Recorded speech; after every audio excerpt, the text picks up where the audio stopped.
Time you've been Illawarra by 20 plus in back-to-back games since the 2005 Grand Final series. What impressed you most about that performance tonight? Well, I just think the last two games, just the concern of complacency after the 3-game wins and then coming back home and having that little break. I was really worried the last game, and then we've lost 3 straight Christmas Day games. Yeah. How you handle today, and if we aren't up the floor and we aren't playing with passion and aggression, we're not the team we need to be to win. So having that and bringing it each game is the challenge. And tonight I was concerned coming in, and the start of the game, I was relieved. The pace that we were playing at, the way we were running the ball, the way we were defending three-quarter court, I just knew we were in for a good game. How did they manage Christmas Day in terms of the actual process of it to come in here the way they did? And as you said right from the start, it seemed like they were on. Prior last year, I had the young ones come in and work out, and then the ones that were married with kids come in on the day. The leadership team met and just said 5:30, everybody here. Let them enjoy their Christmas, have the morning, take your nap, and then go from there. Talked about food, don't consume a lot. And this came from, not from me, but from the captains and the leadership group to the group. And then we came in here, addressed some issues upstairs, some walkthrough, then met, did film, and then went into our normal routine. So let them be with their families, let them do their thing in the morning, and then had an early start here. Xavier got downhill early and often. Did you feel like that set the tone? I mean, and did you see from obviously the previous game in the Scout that you felt like Illawarra a little bit vulnerable despite having that aircraft carrier in the middle in McGee? Yeah. And tonight the two bigs, Frawling coming into this, what does that mean, and what are you dealing with there? And they have guys with the ability to pressure up the floor, but we always felt like there was one guy there that they wouldn't be able to match up to carry the ball. And once we got that flow into what we do, we were good. And I thought McGee's tough. I thought Frawling looked great for the amount of time he's done. And I've worked with their staff in that area before, and they're elite there, and they've done a great job with him. And that's another piece that the league's going to have to be dealing with. So it's nice to get that one under our belt, because with him, that it's kind of like the Adelaide, the 36ers. They have the ability to play those two bigs or go small, and not many teams in the league can do that, and they can. They've got good guard play, and they had Tyler Harvey out, so they can go small, and then they can play those two bigs together. And that was a whole different thing we had not prepared for coming into tonight's game. It's the first time since you came back to the Kings that the team has scored 100 points in back-to-back games.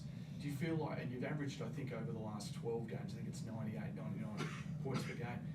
Obviously, defensively, that's the foundation of what you do. But how impressed have you been by the way this team is starting to develop offensively? Because it was probably, a bit of a struggle last year, and the early stages of that 3-5 start. Well, I do think that the offense is linked to the defense. Yeah. The energy and the pace carries over to them running their lanes and us playing off stops as opposed to taking the ball out of the net. 6th in this or 7th defensively to 1st or 2nd means you're not taking the ball out of the net as much. And for us, we've got it takes the pressure off the 3-point shot. The start of the year, Delhi, everyone was, it was really stiff. There was a lot of pressure on each shot. Where now with this, you're going to get another one. You're going to get to the basket some. It's going to, it's a looser, more free flowing because of the defense.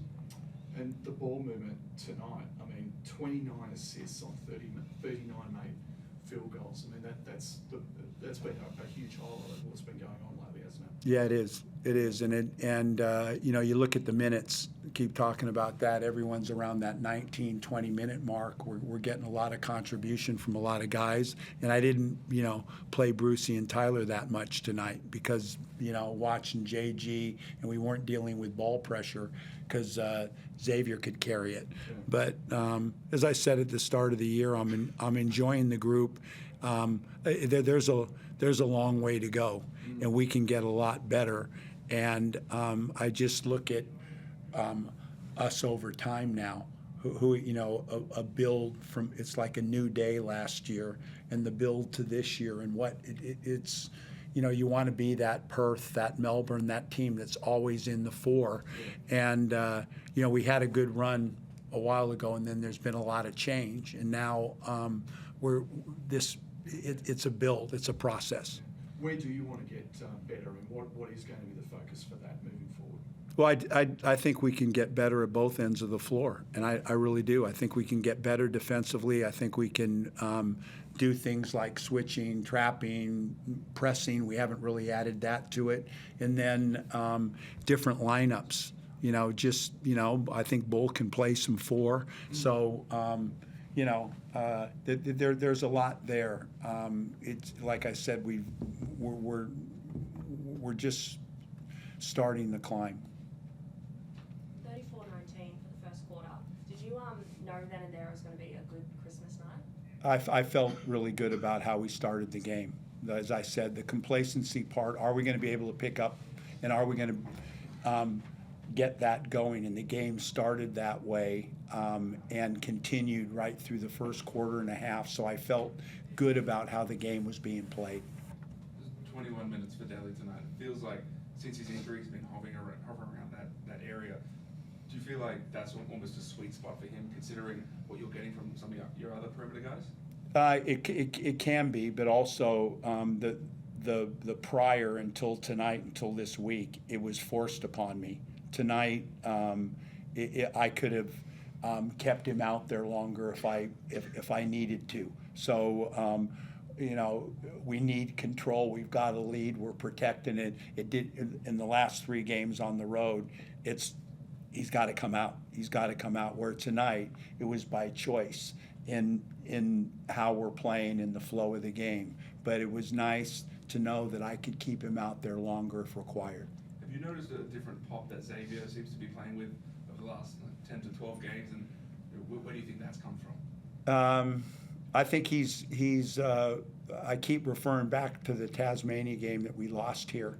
I just felt there was a whole shift of in him, myself, and in coaching the team, and where it was really, really, really dark. And I just thought this is how we handled that, and how he came out of that was. I've hit rock bottom. We've hit rock bottom. The only way's up. And now he really seems, the KD, he's really enjoying how we're playing. He likes this style, and it's taken a while to get that way. He's carrying the ball more. He's more multiple positions. He's enjoying his teammates, and we're winning some games. Pikey, you on Zoom? Yeah, Gorge, very quickly. Apologies if you've talked about this at the start. I did miss the first little bit, but you've seen a lot of things in the NBL over your time, and we're still the only league in Australia playing on Christmas. Do you like it? I do. I don't know why. I don't know what it is, but I look forward to it. And right now, my family's in Melbourne. So I'm sitting in the apartment by myself. I'm a little different than everybody else, and there's nothing I like more than playing basketball. So I just think the thinking out of the box for the NBL is really important. And the open air game, I was involved in the first team that played in that. I was excited about that. I just think it's an important aspect to the NBL that we think out of the box, and we do things differently. And the Next Star program, just all the things that have been introduced, I like, and I like playing on Christmas. What about looking ahead to your next game against Brisbane? I mean, you've seen a lot of DMAC over the last 30 years. This will be your first chance to coach against him. Send him a little note. Like I only got a short opportunity to coach him, but unbelievably special guy. And being around Melbourne all that time, of watching him coach young kids, work in development, coaching NBL1 teams, junior teams, assistant, every aspect of it, and good knowledge, good person, knowledgeable, and I think he's the kind of guy that guys like to play for. So I saw real energy in the Brisbane team in their win, and I'm looking forward to watching DMAC and love that he's been given this opportunity because he's ready for it. But on the flip side of it too, really important game for us. These all are in trying to maneuver ourselves into the four, and they're very, very dangerous. Yeah, very, very much so. Thanks very much, Gord. Merry Christmas. Merry Christmas.